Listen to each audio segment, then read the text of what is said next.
Bold predictions? No. This is Call Your Shot. On today's episode, we're going to tell you about the prospects that can have big-time seasons ahead of the NFL Draft.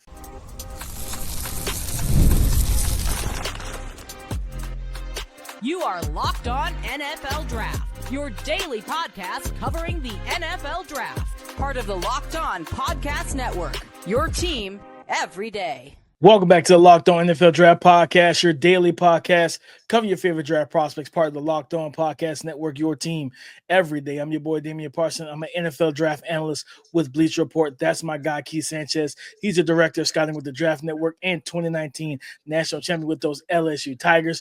And thank you so much for making Locked On NFL Draft your first listen today and everyday shot, for being our everydayers. Fun one, guys. It's Call Your Shot. Me and Keith have prospects and discussions that we're going to go over with you. Last year, we called out Jalen Walker, Matthew Golden. We stayed 10 toes down about Colston Loveland being tight end one. We called our shot. This year, we're bringing it back, and we're going to call our shot in the preseason before week one of the college football season kicks off. So, guys, let's get it started. Keith, you've talked about this young man a couple times leading up to this show, and that is Trey Lance's younger brother, Bryce Lance, same school, North Dakota State, but he plays wide receiver. Keith, tell the people why you are calling your shot on Trey Lance's younger brother, Bryce. I'm calling my shot, and this is my shot. My shot is that don't be surprised if there are round one conversations around Bryce Lance by the time this thing is all over, all said and okay. I think the guy has that electricity. I think he has the short area quickness, the start-stop ability, contested catches I think he can make, in the size, right? He's listed, I think, at 6'3", 195, 200 pounds. So a lot of boxes that he checks, and we talked about it on, what was it, a wide receiver show? I know we were discussing wide receiver rankings? Top 10. I think it's top 10. I'm sorry. And we discussed a couple different wide receivers, right? Like we kind of went in depth about the wide receivers, and I think this guy has as much upside as many of those guys we discussed. So be on the lookout for him. I think he had, was it right under 1,000 yards receiving last year? He had 75 catches, 1,069 yards receiving. Is that right? 17 receiving touchdowns? Yeah, that's right, DP. There we go. What? So it was right over Dakota State, 17 receiving touchdowns. Right. I knew it was somewhere around 1,000 yards. So yeah, and if he duplicates that production, I think he's gonna go to the combine. He's gonna run well. I think he moves well. Senior Bowl. Yeah, Senior Bowl. Do not be surprised if we hear Bryce name as far as a guy that can overall, just jump into a first round conversation. No, I like that a lot, Keith. And it's a simple fact that, that 17 touchdowns is crazy to look at. That's why I wanted to make sure I was looking at that right when I pulled up PFF. I'm like, is that accurate? 17? That's not a typo, is it? Nah, he averaged over 14 yards per catch. So I haven't gotten eyes on him. I plan on getting eyes on him this week. And now that you brought him up and you call your shot like I said, last year you called Matthew Golden before anybody. You know what I mean? You brought him and Jalen Walker to the show. So definitely got to get eyes on Bryce Lance. Keith, I'm calling my shot. I'm going to Oregon, though. I'm going to their athletic tight end, Kenyon Sadiq. I think this guy, when I'm calling my shot, he has a very strong chance, if he declares, to be the number one overall tight end off the board. This guy is supremely talented. 6'3", 245, strong build. I was expecting a high-end athlete that doesn't really block. You know how some of those tight ends are, right? And this is projection too. He had Terrence Ferguson in front of him last year, who was a second-round pick. I think it was second round to the Los Angeles Rams, right? So they went ahead and fed the elder statesman in the room, as in Terrence Ferguson. But this year, when you bring in Dante Moore, they lost Evan Stewart for the year and everything. They got I think it's Dakarian Moore, the freshman phenom that they're expected to probably step into wide receiver one role.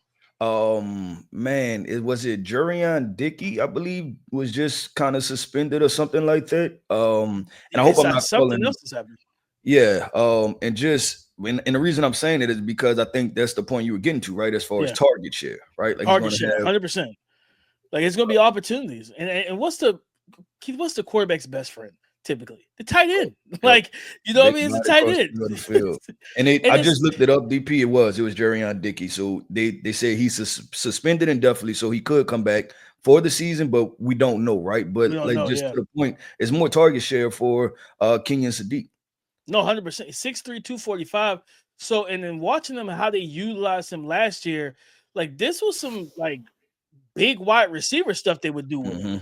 Split them out wide, run tunnel screens and tight end screens from like a wide receiver alignment. His burst and acceleration was what really got me. I was like, he catches the ball, and then you see him just get upfield, and he eats up so much grass. And in this offense, I just personally see and believe he's going to be a high target share guy. And with his athletic tools and his willingness to block, he's got the frame to do it. He's solid doing it for the limited amount of times he was able to do it. Now getting a full season. Granted, he's got 1 more year eligibility. He can stay till 2027. But I think he's going to have a massive year in this Oregon offense. I think Dan Lanning and company is going to make sure Dante Moore and everybody get him the football because he's one of their more versatile. I would say he's probably top 3 in terms of versatile receiving options. I really like what Kenyon Sadiq offers athletically and from a skill standpoint.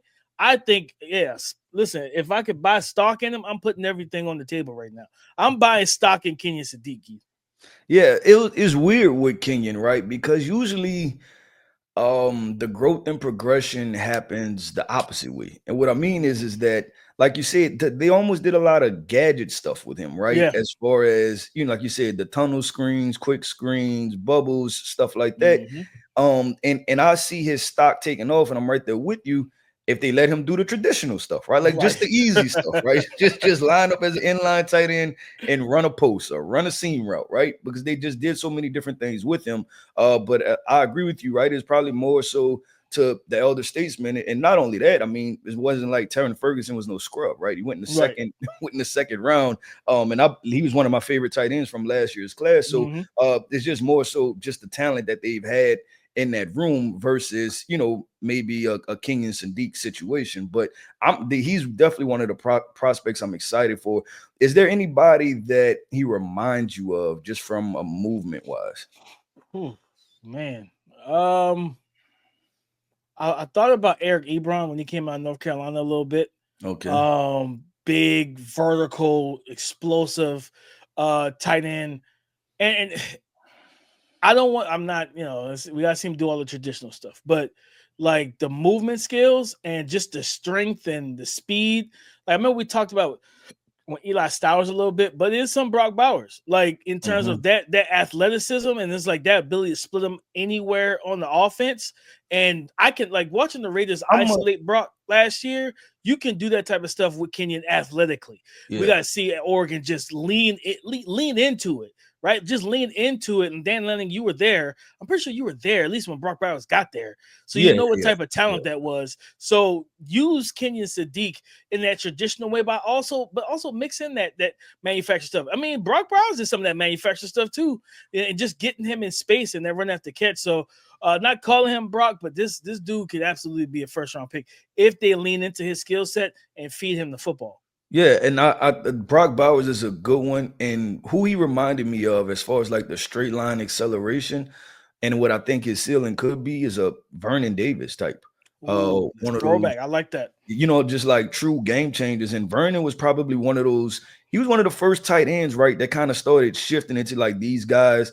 Not just being, the Jason Wittens, the Todd Heats, right? Not those guys, but like almost the athletic freaks, right? It was like, man, like these guys are some of the best athletes. I wouldn't be surprised if Sadiq busted 4.4 or 4.5 at the combine. Yeah, and that's what I'm wondering, because I think Vernon did something crazy, like maybe like a 4.38 or he might have been 4.3, I think. Yeah, so Vernon did something crazy, but I wonder if he can test in that range, right? Like if he's a 4.41 guy, 4.42 guy, and really, kind of just elevate his entire draft stock, which would be interesting and it'd be fun to see at the end of the day. But DP, let's keep this thing going, man. We're going to talk about a couple UGA tight ends, University of Georgia tight ends, and we have our guy Malachi Fields. He was at Virginia and transferred to the Notre Dame. Notre Dame might have them a wide receiver on their hands. We're going to call our shot with these guys coming up next. This episode is presented by Yahoo Fantasy. This year, me and the Locked On NFL Draft Podcast are playing on Yahoo Fantasy, and you should too. Whether you're a first-timer or a veteran making your millionth league. To celebrate 28 years of fantasy football greatness, Yahoo Fantasy is dropping 28 big new features over 28 days throughout August. To kick it off, they just dropped Yahoo Fantasy Guillotine Leagues, a killer new way to play fantasy football on Yahoo, where the lowest scoring team gets eliminated each week until there's only one team left standing. With this season around the corner, now's the time to get your league together and give this new mode a try. Or if you're more into the classics, you can still play in head-to-head private leagues or join a public league as well.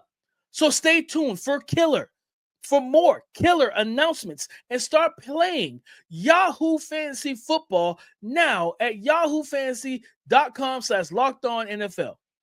Stay tuned for more killer announcements and start playing Yahoo Fantasy Football now at yahoofantasy.com/lockedonnfl.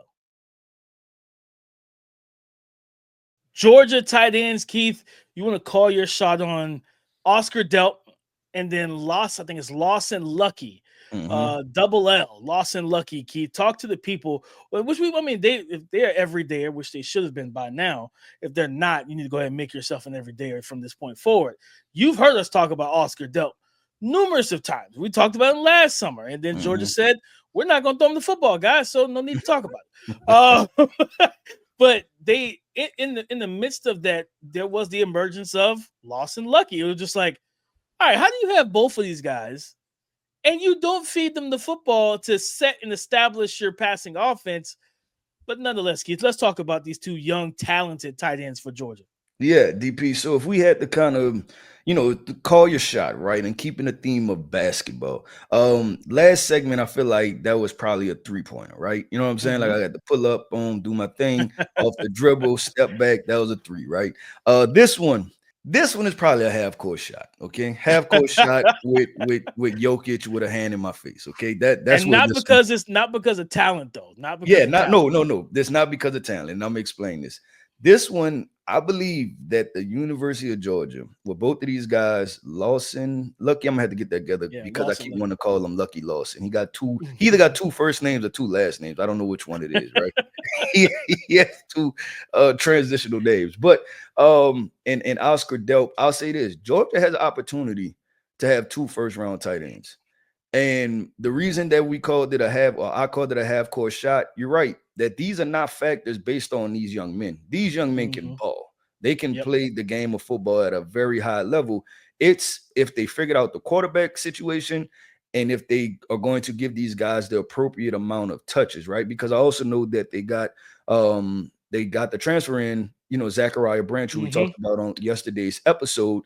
They got him in too. So I believe my shot is that Georgia has a real shot to have 2 tight ends taken in the first round because I think these guys are just that talented. Now, call your shot last segment, DP, kind of reduced my chances, right? Because Kenyon Sadiq going in the first round again, so we're kind of working against each other. You know what I'm saying? We might have to pass the rock to be able to get this shot to go in at the end of the day. But yeah, that's what I'm going with, man. Georgia has 2 tight ends that I believe can be first round prospects at the end of the day.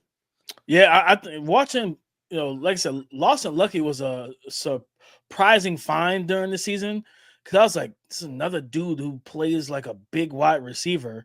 He's fluid. He's athletic. Like you see the frame where you're like, oh, man, he probably could add another 10, 15 pounds and still be an athletic specimen and still be mobile and fluid. And, of course, we already know what Oscar Delp is. And it's Oscar Delp. The Oscar Delp situation frustrates me the most. Because if anybody looks like an NFL tight end in college football, it's Oscar freaking Delp. And it's like, he looks like a grown man. Like, in the face, Brock Bowers looked like a grown man. You know what I mean? Like, Brock looked mature in the face, but Brock was kind of undersized from a body type standpoint. Because I think it was like 6'3", like 230 or something like that. Yeah. Yeah, Oscar Delp is like a cool 6'4", like 245, somewhere in there. Like, why don't you? And then he has a vertical speed. Now I always go back to because I wrote about it this summer at Bleacher Report, and there was a play. I can't remember, was it Tennessee, maybe? I don't remember which game it was. Auburn. I know it was the play up the sideline where they finally got on the ball. I think it was Tennessee. It was that one, and then it was the kind of like stick nod or like the double move, and Carson Beck like just drilled it for a touchdown between two defenders. I think that was the Tennessee game. I want to say it was either Tennessee or Auburn that he went off. I think it was a Tennessee game. Yep. And like the route running, like you know what I mean, to stem this at the safety, he stemmed it to the corner, and it was like a post, like a corner post basically. He plant the outside foot, break back inside, split both defenders, create separation. Ball was on the money, touchdown. And I'm like, man, that seemed really easy, and I feel like y'all could be doing this all the time if the OC calls plays for Oscar Delp. So, like, it's so frustrating because I do see a first-round talent, right? We just watched Tyler Warren, who only had 1 year production. 1 year production, go top 15, right? Colson Level was our tight end one coming into last year. Anyway, he stayed that throughout. He went top 10.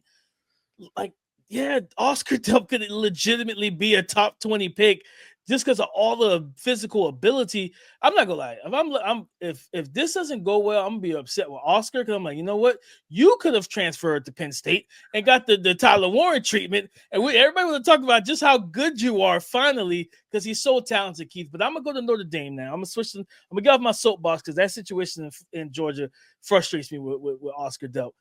Malachi Fields, we talked about him, and he was a surprise find for us at the beginning of summer scouting from Virginia, who transferred to Notre Dame. This is a prototypical big body X receiver. And I and again, with no disrespect to Riley Leonard, and I liked Riley Leonard for the most part. Malachi Fields is 6'4", 220. He's listed as 6'4", 220. Good movement skills, can be a possession guy, gives you run after catch, has enough speed to stretch vertically, but the strength, right?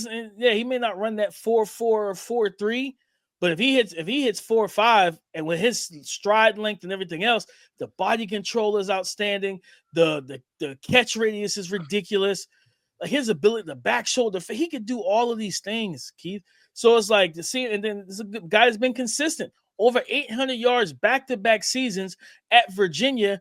And I promise you, most people listening to this can't name Virginia's quarterback. So going to Notre Dame, moving on from mini Tim Tebow is what I was calling Riley Leonard because that's how they use him. There's a lot of the run power stuff. Now with CJ Carr being that 4-star pocket passer, but him and Jaden Greathouse, who I got to get eyes on too as well because I think he's draft eligible. With those two guys at receiver, Jaden Greathouse kind of being in that, I think he's almost in that kind of Chris Olave body type and mold, speed, route running.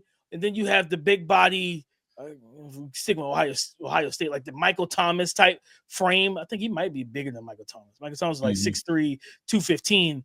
He looks a little bit more filled in from a frame standpoint. I'm calling my shot. I think this is a guy that I won't say first round, but I do think that he's probably going to be one of the more productive college receivers this year for the NFL draft, and that people are going to be tied into his game once the season really gets going. I think Notre Dame will be able to get the ball to him even more. I think he cracks 1,000 yards, and I think he stamps himself and puts himself on the map for the rest of the draft community. This dude can ball, guys. I get it. Nobody's watching Virginia. I understand. But this dude can ball. And I think with Notre Dame, and I think they basically have their own package of games with like NBC or something like that. So he's going to be on television pretty much almost every Saturday. So buckle up and get ready to watch Malachi Fields because I'm excited for what 2025 will look for him. Again, 6'4", 220, prototypical X. And with his size and athletic ability, you can put him in the slot, make him a power slot as well. You could do different things with him. Keith, I'm excited for him, man.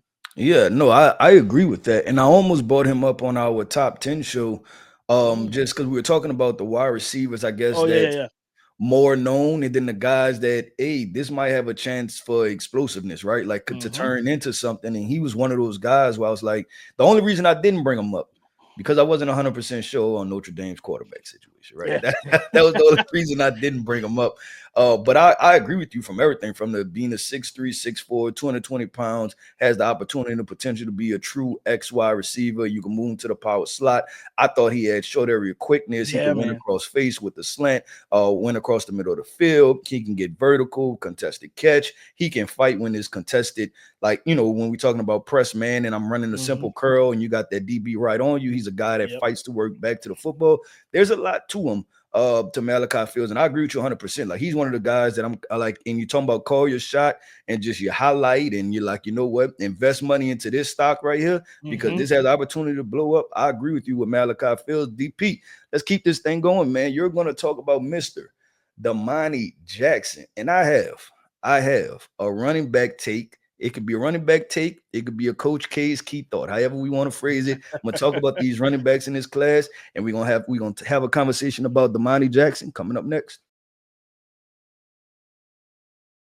Most people can't name all their financial accounts or even what they're worth, whether it's 401ks, properties, or investments. And when you don't have the full picture, you can end up leaving money on the table.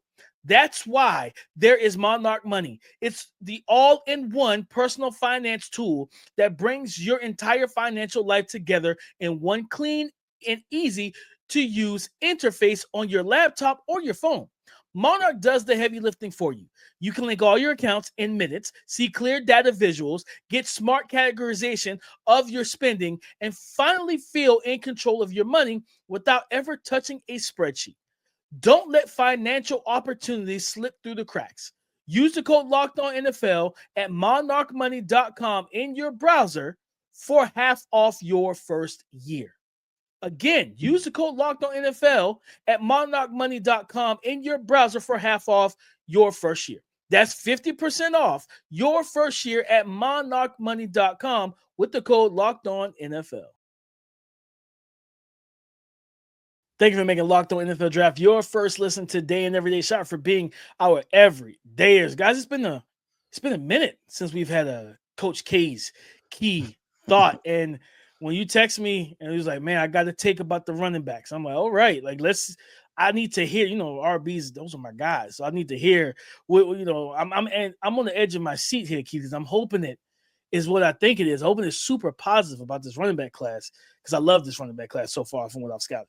Okay. I'm about to let you down easy, DP. I'm gonna do it easy because we partners.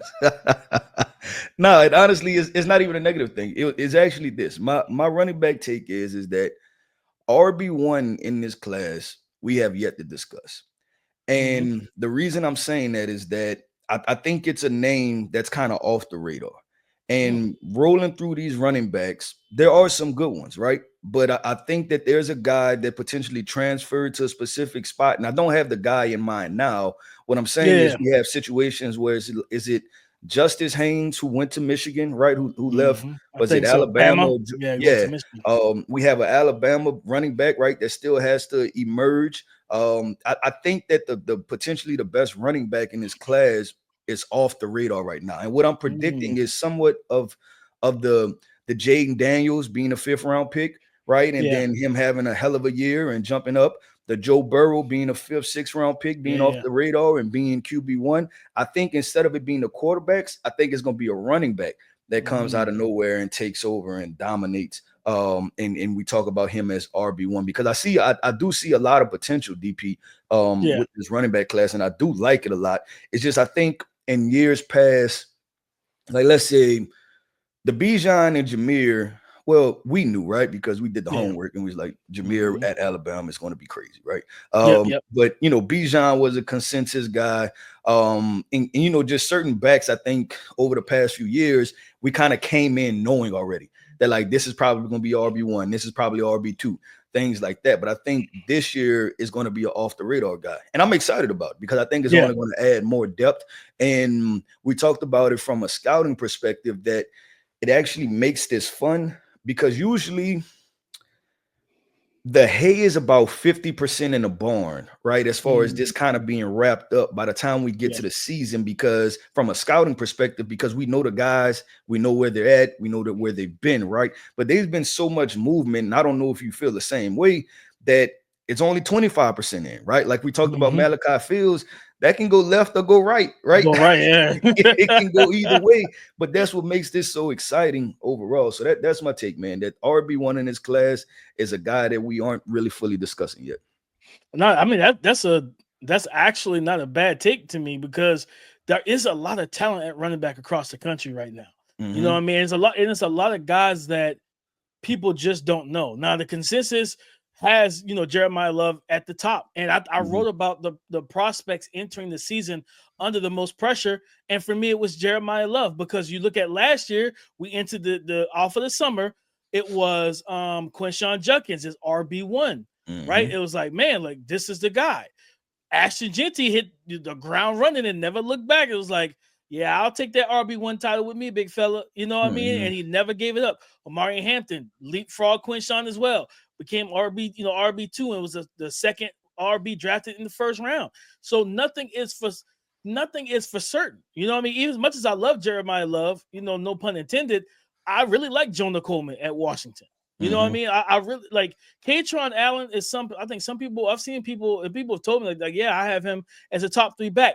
He's not that high for me, but I understand why you like the physical frame. His footwork is kind of light for a big body, stuff like that. Minnesota's Darius Taylor, Le'Veon Moss coming back, CJ Baxter coming back healthy for Texas. Like, yeah, there's a kid at USC I haven't got eyes on, but I've heard good things, like how people kind of feel about him. It's like a Marion Peterson, like he's like 6 foot, like 215, 217. And it's like, well, if Lincoln Riley runs the ball, like, yeah, like this kid can put up some numbers. So now I'm not mad at that at all, kid. It's a lot of talent. Jaden Ott going to Oklahoma with John Mateer.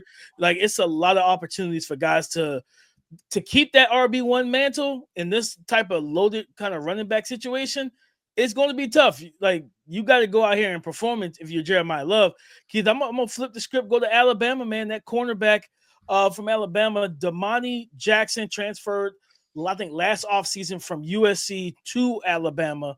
And he had himself a good season last year. 6'1", 195 pounds. PFF has him targeted 50 times, gave, allowed 27 receptions. He allowed 311 yards, only 1 touchdown. He had 5 PBUs, 2 interceptions. And when I was watching him, Keith, I watched him and I was like, man, like there's a lot of upside with this kid. Like, especially to me as a man corner, because he didn't get beat a lot. I think the only guy I really remember getting over the top of him was Dante Thornton Jr. And to be completely honest, guys, he's getting over the top of everyone. So that's just is what it is. Like, I'm not gonna knock him for not being able to run with that dude consistently at 6'5" and with a 4.3 whatever he ran at the combine. But watching Jackson, I saw the ability to run to carry routes vertical. I saw a guy that could play press man. I think technique wise, he's got to clean some stuff up with his press man technique. Just kind of not being I felt like he's a little over aggressive, but I was like, man, you're at Alabama, you got some of the best coaches around you in the country. Get coached up on that type of stuff. I think this is a dude that absolutely has first round talent, size, athleticism, all of the checks going to check those boxes. Now it's all about putting another really good season on tape and everything. Takes the ball away. He plays the ball. He plays physical at the catch point. Body control is there as a corner to not get to not be out positioned at the catch point. You think about those back shoulder fades as a corner, like you got to be able to read that receiver and still be able to stop on the down with that receiver without grabbing, especially in the NFL. That's a spot foul. If you grab and pass interference in college, it's like 15 yards. It's not the same, but like body control to be able to play those back shoulder phases there. I think he can play zone as well. I kind of like him more to being a prototypical man corner developmental wise than just playing like pure bail technique. Maybe some cover 4, maybe get some Kenyon out of him if you play him in cover 4, have him backpedal, stuff like that.